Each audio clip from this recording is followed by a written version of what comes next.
Hello friend एसामिज ज्ञान YouTube channel आपलोक पुनर्बार मैं स्वागतम जानाइछो। मैं जे आपलोक दुपर टेंगा बा पाटे गजार विषय आलोचना करिम।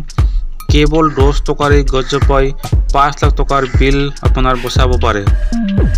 कथाषार आपुनि हयतो विश्वास नकरिब पारे किन्तु चिरसत्य। केवल 10 टकार गजजपाई आपनार कमे 5 लाख टकार बिल चिकित्सा रक्षा करिब पारे। गतिके आपुनि स्वास्थ्य बीमा कराक बा नकराक आपुनि এই গজজপা ব্যবহার করলে আপনার কোনো স্বাস্থ্য বীমার প্রয়োজন নহব। এই উদ্ভিদক বিভিন্ন নামে জানা যায়, যেনে দুপৰটেঙা বা পাতে গজা ইত্যাদি। এই উদ্ভিদৰ বৈজ্ঞানিক নাম হৈছে ট্ৰাউফাইলাম পিনেটম। দুপৰটেঙাৰ ব্যৱহাৰ কৰি কিডনিৰ পাথৰ আৰু প্ৰচেছ গ্ৰন্থিৰ সৈতে সম্পৰ্কিত যিকোনো প্ৰকাৰৰ ৰোগ সঠিকভাৱে নিৰাময় কৰিব পৰা যায়। দুপৰটেঙা কেনেদৰে ব্যৱহাৰ কৰিব? आयुर्वेद शास्त्र दुपरटेंगा व्यवहार विशेष नियम आछे, जेने एक गछर केवल 2टा पात ছিঙি पेलाई परिष्कार करि लब लागे और रातिपुवा खाली पेटत गरम पानीर सहित सेवन करिब लागे। और जेतिया आपुनि प्रतिदिने एने करे केइदिনৰ ভিতৰতে আপোনাৰ किडनीर पाथरবোৰ सम्पूर्ण भाঙি শেষ হৈ যাব। যদি আপুনি দুপৰটেঙা পাত মিহি মিহিকৈ চবাই খায় বা পকৰি বনাবৰ সময়ত ইয়াক ব্যৱহাৰ কৰে, ই আপোনাৰ স্বাস্থ্যৰ বাবে লাভজনক হ'ব পাৰে। এতিয়া আহিছোঁ আপোনাৰ দুপৰটেঙাৰ বিভিন্ন ঔষধীয় গুণসমূহ। পেটৰ বিষ, যদি আপোনাৰ পেটৰ বিষ হৈ আছে, অলপ দুপৰটেঙাৰ ৰস উলিয়াই লৈ তাৰ সৈতে অলপ আদা পাউডাৰ মিহলি কৰক, পিছত ইয়াক সেৱন কৰক। ই পেটৰ বিষ উপশম কৰে। পাথৰ, যদি প্ৰস্ৰাৱৰ ৰাস্তাত পাথৰ থাকে, 2টা দুপৰটেঙা পাত লওক আৰু 1 গিলাচ পানীৰে মিহলি কৰি প্ৰতিদিনে খালী পেটত সেৱন কৰক।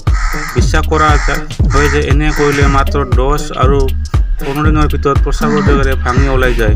ইয়াৰ উপৰিও অন্যান্য মূত্ৰাশয় ৰোগতো দুপৰটেঙা পাত কাৰ্যকৰী হয়। মূত্ৰাশয় ৰোগ, 10টা দুপৰটেঙা পাত 1 গিলাচ পানীত উতলাই দিয়ক, কাঢ়া প্ৰস্তুত কৰক। প্ৰতিদিন ৰাতিপুৱা খালী পেটত ইয়াক সেৱন কৰিব। নিয়মীয়া 5 দিনৰ বাবে এনে কৰিলে সকলো মূত্ৰাশয় ৰোগ উপশম হ'ব। ফোহা আঁতৰায়, দুপৰটেঙা অনেক লাভালাভ আছে আৰু ইয়াৰ ব্যৱহাৰে ফোহা সমস্যাৰ পৰা মুক্তি পোৱাত সহায় কৰে। ফোহা হ'লে দুপৰটেঙাৰ পাত ছিঙি গৰম কৰি ল'ব, তাৰপিছত আপুনি এই গৰম পাতবোৰ ফোহাৰ ওপৰত ৰাখিব।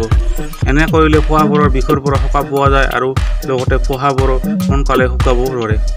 মূৰৰ বিষ দূৰ কৰে, যদি আপুনি মূৰৰ বিষৰ সমস্যাত ভুগি আছে তেন্তে দুপৰটেঙাৰ পাত ব্যৱহাৰ কৰিব পাৰে।